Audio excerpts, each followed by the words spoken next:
تو یاد رکھو تبلیغ چلوں کا نام نہیں ہے، 4 مہینے کا نام نہیں ہے، تو پھر کیا ہے؟ یہ سمجھنے کی بات کہہ رہا ہوں، خالی تقریر کی بات نہیں ہے کہ پھر ہے کیا یہ؟ تو تبلیغ زندگی کی ذمہ داریوں کو سمجھنا، اپنی زندگی کی ذمہ داریوں کو سمجھنا، تبلیغ اپنی زندگی کی ذمہ داریوں کو سمجھنا کہ اللہ نے مجھ پر کیا ذمہ داری ڈالی ہے، اپنی زندگی کی ذمہ داریوں کو سمجھ کر اس کو اپنی جان مال کے ساتھ اللہ کے لیے پورا کرنا، ان ذمہ داریوں کو پورا کرنا اللہ کے لیے اپنی جان مال کے ساتھ، یہ تبلیغ ہے۔ اور یہ ہر مسلمان پر ہے کہ ہر مسلمان اپنی زندگی کی ذمہ داری سمجھے۔ ہاں، اگر بغیر سمجھے کرے گا تو بغیر سمجھے چھوڑ بھی دے گا۔ یہ ہو رہا ہے آج، یہی ہو رہا ہے کہ بغیر سمجھے کر رہے ہیں، پھر بغیر سمجھے چھوڑ بھی دیتے ہیں۔ یہ بات صحیح نہیں ہے۔ آدمی کام کرے تو سمجھ کر کرے، سمجھ کر کرے۔ تو تبلیغ کہ اپنی زندگی کی ذمہ داری کا سمجھنے کا نام، حضور صلی اللہ علیہ وسلم پر تبلیغ کا حکم تھا، بلغ ما انزل الیک من ربک، اے محمد صلی اللہ علیہ وسلم پہنچا دیجئے بندوں تک جو بات آپ کے اوپر نازل ہوئی ہے۔ یہ ذمہ داری آئی،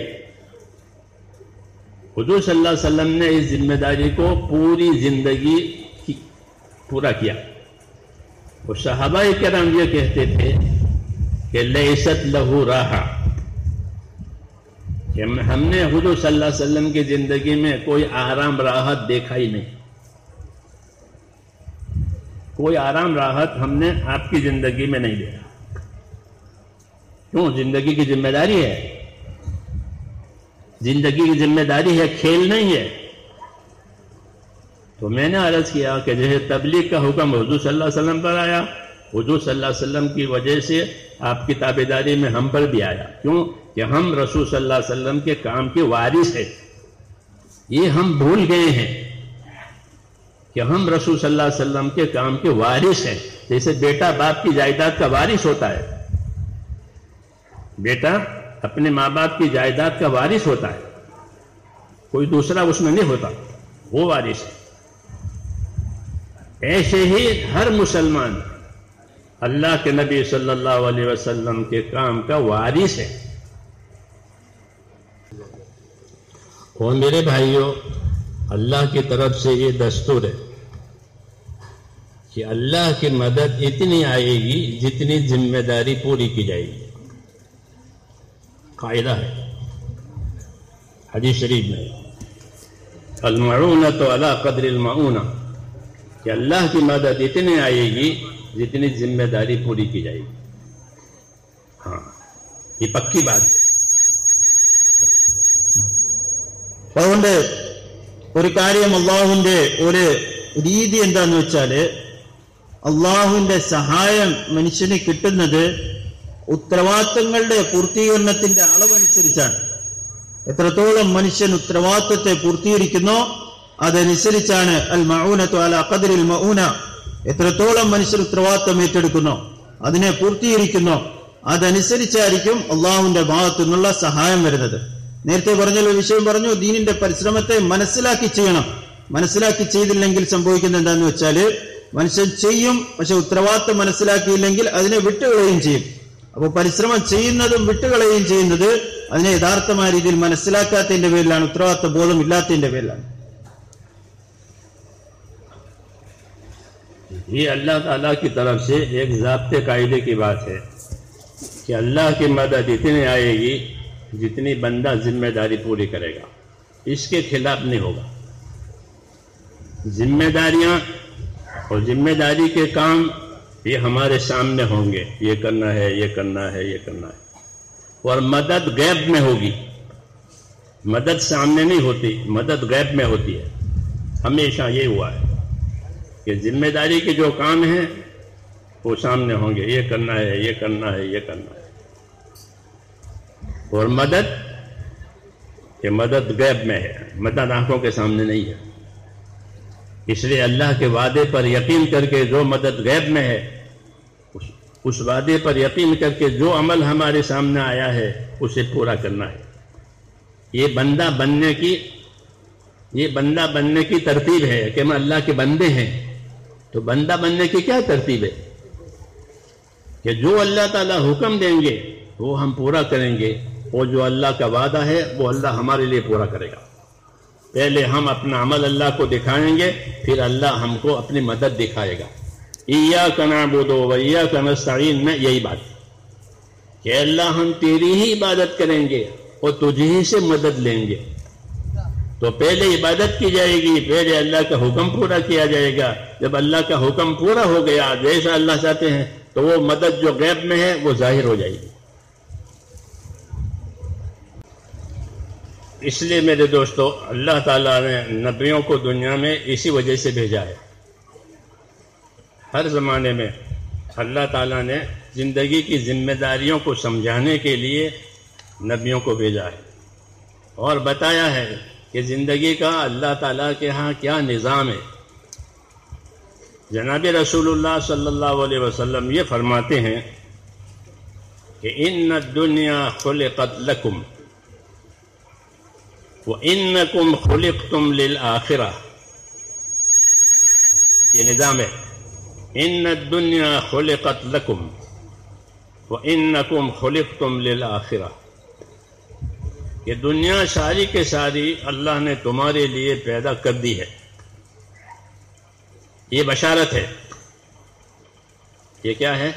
ایک بشارت ہے کہ دنیا کا سونا، دنیا کے چاندی، دنیا کا مال متاع سب اللہ نے تمہارے لیے پیدا کیا ہے اور کسی مخلوق کے لیے نہیں پیدا کیا.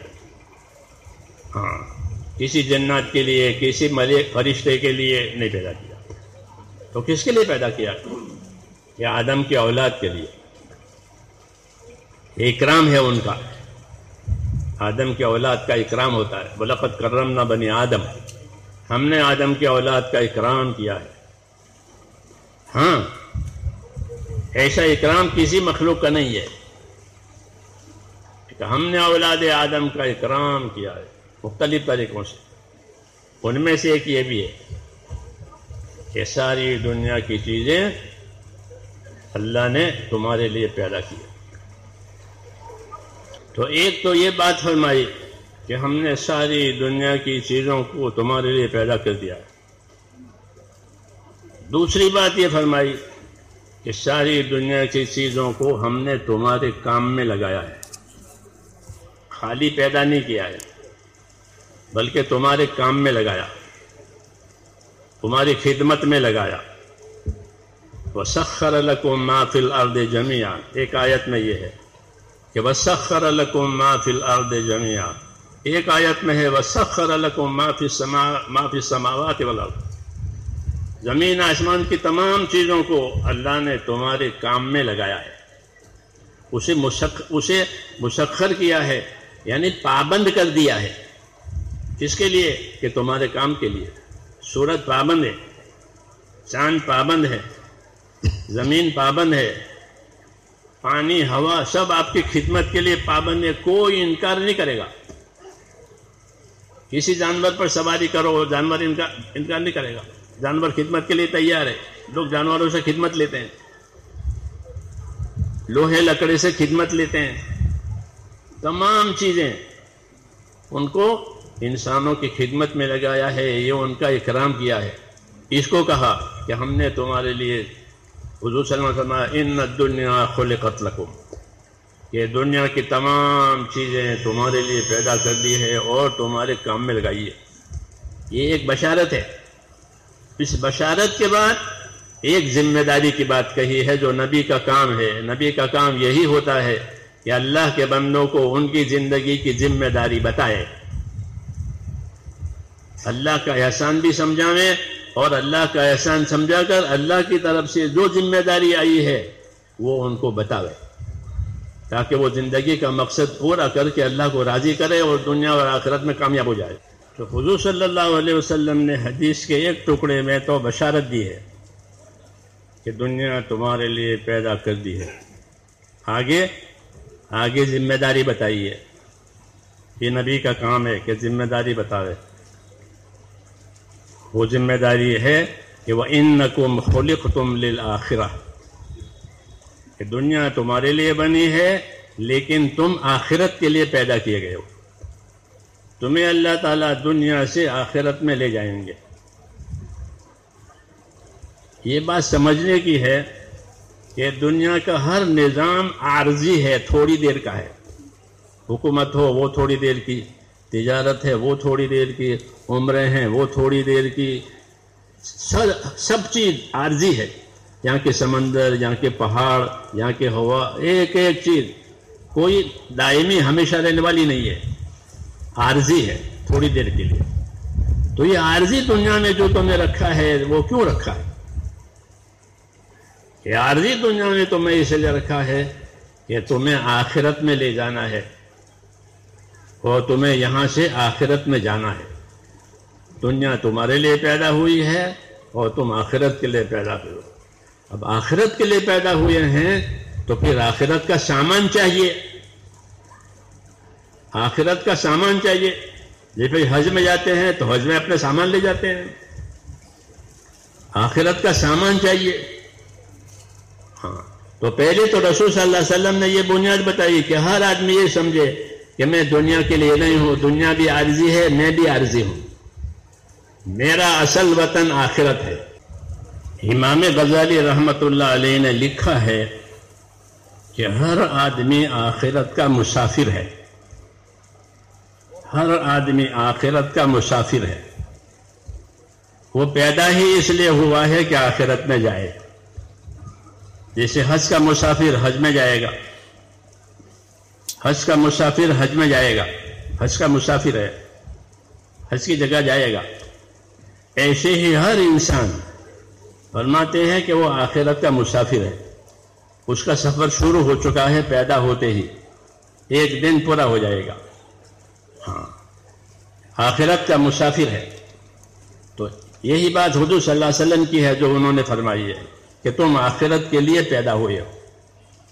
تو یہ بات یاد رکھنی چاہیے، بھولنی نہیں چاہیے کہ ہم آخرت کے لیے پیدا ہوئے ہیں، ہمیں آخرت میں جانا ہی جانا ہے، یہاں رہنا نہیں ہے۔ ہاں، آج کی بیماری یہ ہے ہماری کہ آج اللہ اور آخرت کو بھولایا ہے، اللہ یاد نہیں رہتا اور آخرت یاد نہیں رہتی، یہ آج کی بیماری ہے۔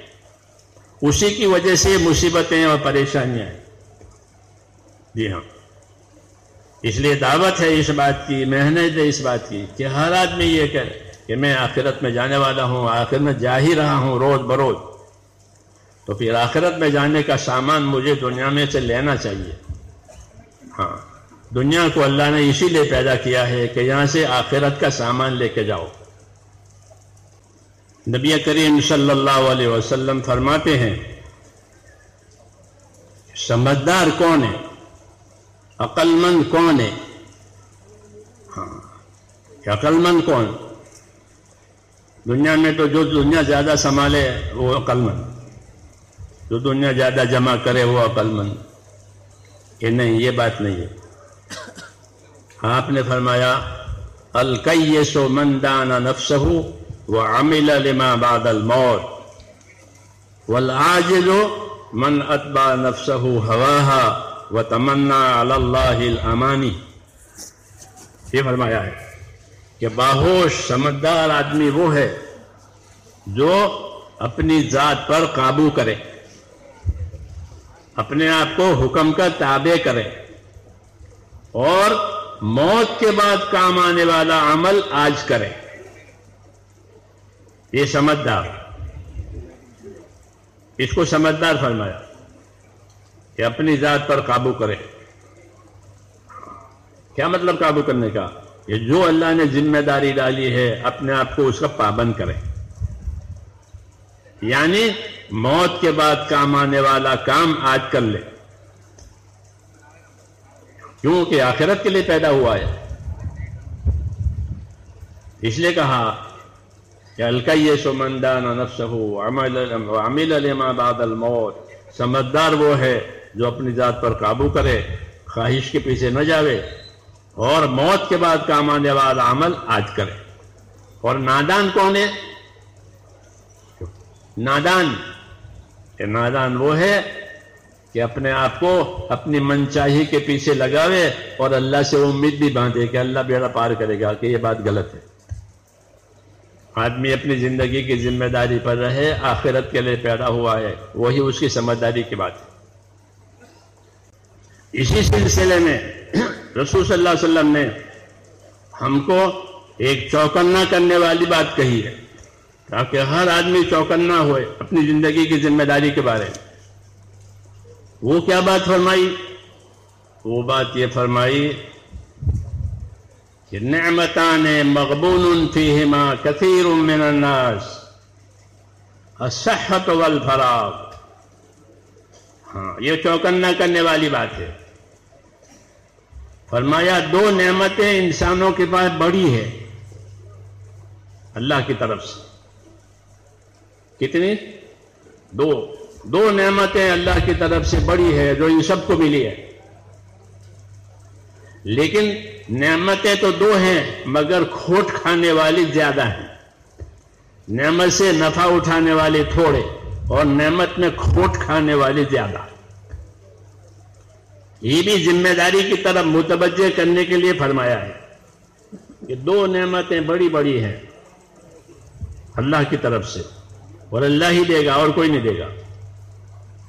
لیکن کھوٹ کھانے والے زیادہ، نفع اٹھانے والے تھوڑے. کہ وہ دو نعمتیں کیا ہیں؟ فرمایا الصحت والفراغ. ایک تندرستی، بڑی نعمت، تندرستی بڑی نعمت. اور ایک فراغ، فرصت ہے، کوئی کام نہیں ہے، اللہ نے کھانا پینا سب دے رکھا ہے، فارغ ہے. تو فرصت سے فائدہ اٹھانے والے، تندرستی سے فائدہ اٹھانے والے تھوڑے. پھر تندرستی ختم ہو گئی، بیمار ہو گئے، بستر پر پڑ گئے، اب کچھ نہیں کر سکتے. فراغت تھی، فرصت تھی، عبادت کر سکتے تھے، آخرت کی تیاری کر سکتے تھے، نہیں کی. کوئی الجھن زندگی میں کھڑی ہو گئی، تو زندگی پھنس گئی الجھن میں. یہ ہوتا ہے. اس لیے زندگی کی ذمہ داریوں کو سمجھنا آخرت بنانے کے لیے ضروری ہے. اس لیے میرے دوستو، زندگی کی ذمہ داریوں کو پورا کرنے کے لیے اللہ نے صحت اور تندرستی دی ہے، فرصت دی ہے. حضرت علی رضی اللہ عنہ یہ فرماتے تھے کہ آدمی کے بیمار ہونے میں اور غریب ہونے میں دیر نہیں لگتی. ہاں، کہ آدمی کے بیمار ہونے میں اور غریب ہونے میں دیر نہیں لگتی. یہ ابھی تندرست تھا اور رات کو پیشاب بند ہو گیا. یہاں ایسے کیسے پیش آتے ہیں؟ کہ تندرست تھا، رات میں بات ہو گئی، بیمار ہو گئے. ہمارے ایک دوست تھے عرب، ہمارے ساتھ لمبے لمبے سفروں میں رہے، امریکہ وغیرہ میں. میں مکے گیا عمرے میں، میں نے ان کا نام پوچھا. میں نے کہا ماتوک نام تھا. میں نے ماتوک کی کیا خبر ہے؟ ساتھیوں نے بتایا مکے والوں نے کہ ماتوک تو بیمار ہے. بہت اچھا کارکن، دین کی دعوت کا، محنت کا. رمضان کا مہینہ تھا، ہم عمرے میں گئے تھے. میں نے کہا چلو ان سے ملاقات کریں، بیمار پرسی کریں، ہمارا ساتھی ہے. بیمار پرسی رات ہو گئے، پلنگ پر بیٹھے ہوئے تھے. میں کیا ہو گیا؟ کہنے کیا بتاؤں، میں تو رات کو سو گیا اور آدھی رات کو میرے نیچے کا یہ بدن، دونوں پاؤں کام نہیں کر رہے، فالج ہو گیا، فالج ہو گیا، دونوں پاؤں کام نہیں کرنے. تو یہ بات حضرت علی رضی اللہ عنہ کہتے ہیں کہ آدمی کے بیمار ہونے میں دیر نہیں لگتی، اس طرح غریب ہونے میں بھی دیر نہیں لگتی. ہاں، آن فان کاروبار ٹھپ ہو گئے، غریب ہو گئے، ہاں ایسا ہوتا ہے. اس لیے کہا کہ اپنی تندرستی کو غنیمت سمجھو، اپنی فرصت کو غنیمت سمجھو. کس کے لیے؟ آخرت بنانے کے لیے. تو میرے دوستوں، کہنا یہ تھا کہ ہماری زندگی ذمہ داری کی زندگی ہے. ہاں، اس لیے اس ذمہ داریوں کو سمجھنا ضروری ہے. مولانا محمد یوسف صاحب رحمۃ اللہ علیہ یہ فرماتے تھے کہ تبلیغ اور دعوت کی محنت کے ذریعے سے ہم اپنے بھائیوں کو ایک غلطی میں سے نکالنا چاہتے ہیں. ہاں، غلطی یہ ہے کہ ہر ایک نے اپنے مال کو، اپنی جان کو اپنا سمجھ لیا ہے کہ میرا مال ہے، میری زندگی ہے، میں جو چاہوں کروں. یہ آزادی ہے، یہ آزادی ہے، یہ غلطی ہے. ہر آدمی کا مال اور ہر آدمی کی جان یہ اللہ کی امانت اس کے پاس ہے. جب تک چاہیں گے رکھیں گے، جب جائیں گے لے لیں گے. جان مال امانت ہے اللہ کی. ہم نے اس کو اپنا سمجھ لیا. اپنا سمجھنے کی وجہ سے اس کے استعمال کرنے میں ہم آزاد ہو گئے. جان کا کیا استعمال، مال کا کیا استعمال، کچھ نہیں. تو فرماتے ہم دعوت و تبلیغ کی محنت کے ذریعے سے اپنے بھائیوں کو اس غلطی میں سے بچانا چاہتے ہیں کہ جان مال تمہارا نہیں ہے، اللہ کا ہے. اس کو اللہ کی رہبری میں استعمال کرو. جیسا اللہ رہبری کرے، جیسا اللہ ہدایت دے، کام بتاوے، اس کے مطابق جان مال کو استعمال کرو.